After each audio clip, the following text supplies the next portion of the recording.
Hello grade 6, how are you today, miss? Our lesson today is about use the distributive property. Now, in math, exactly like in English, in science, in all of the other subjects, there are properties in dealing with numbers and operations. For example, we have, if you remember, commutative property. Commutative property, it tells you that even if you change the order of the addends or the factors in multiplication or in finding the sum, you will have the same answer. Changing the order will not change the answer. This is a property. The new property, we will take it today, and it hasn't been taken till now, till now for you grade 6. It's actually using the distributive property. Now, at the end of this lesson, you will be able to use the distributive property to expand and factor expressions. Now, what does it mean expand? In easily method or way, it means to multiply. What does it mean to factor?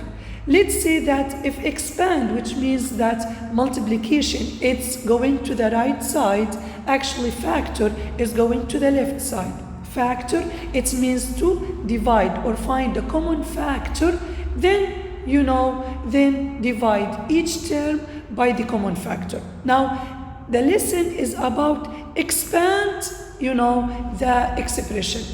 Using the distributive property, as we will now do in examples, will help you to simplify expressions in algebraic expression, in numerical expressions, and now we will see how. Before we go to the example, let's actually recognize together the meaning of the distributive property. It states that, or it means that, to multiply a sum by a number. Multiply each term inside the parentheses by the number outside parentheses.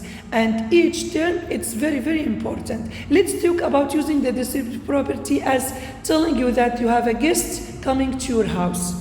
Since it's coming to your home, so this guest actually has to say hi to everyone inside the home. And this is the meaning of the distributive property. The number which is outside, like number 2 in the table, okay, and like variable a, as you can see below, it must be multiplying by all of the numbers inside parentheses, all of the variables inside parentheses. So I will multiply 2 times 5 plus 2 times 6. Or I will multiply a times b, which is AB, plus a times c, which is AC. As you can see, miss, here, you can notice that actually it's using the distributive property. It must be distributed among the two numbers, the two variables, the two terms that are inside parentheses. And what are any some or what's one of the common mistakes that happening to students or students face, that they multiply 2 by 5 and forget to multiply 2 by 6, and this is totally wrong. Since 2 is outside parentheses and inside parentheses you have 2 terms, so you have to multiply 2 by the 2 terms, and which you can see it here by multiplying a times b plus c. Now it means that you will multiply a times b plus a times c. Dealing with distributive property, dealing with numbers is much more easier, which means that you will multiply 2 times 3 plus 2 times 5, so it will be 6 plus 10, which equal to 16. What about, miss, maybe some or one of you will say that I can add first, miss, 3 plus 5. And it's correct. I didn't say it's not correct. It's correct. You can add 3 plus 5 and it gives you 8. Then multiply 8 times 2. It gives you 16. So it will give you the same answer. Why we use it? It's useful more actually in dealing with algebraic expression than in dealing with a numerical expression. In a numerical expression, I can do, according to PEMDAS, what's inside parentheses, then multiply it by 2. But in algebraic expression, you have to keep terms separated, because actually you can't add unlike terms or variables, terms that have variables with terms that have only numbers or constant. I can't add them together. So dealing with distributive property or using the distributive property or applying it, it's actually more useful in dealing with algebraic expression than numerical expression. Now, the question is, does the distributive property apply to subtraction? For sure, miss, no problem. Unless you are having addition or subtraction inside parentheses, there's no problem in dealing with the number or the factor outside it. I can just distribute it, as you can see here. I can distribute 3 among 8 minus 2. 3 times 8 equals to 23, and 3 times 2 equals to 6, and actually 3 times 8 equals 24, and 24 minus 6 is equal to 18. Now consider the expression 3 times x plus 4.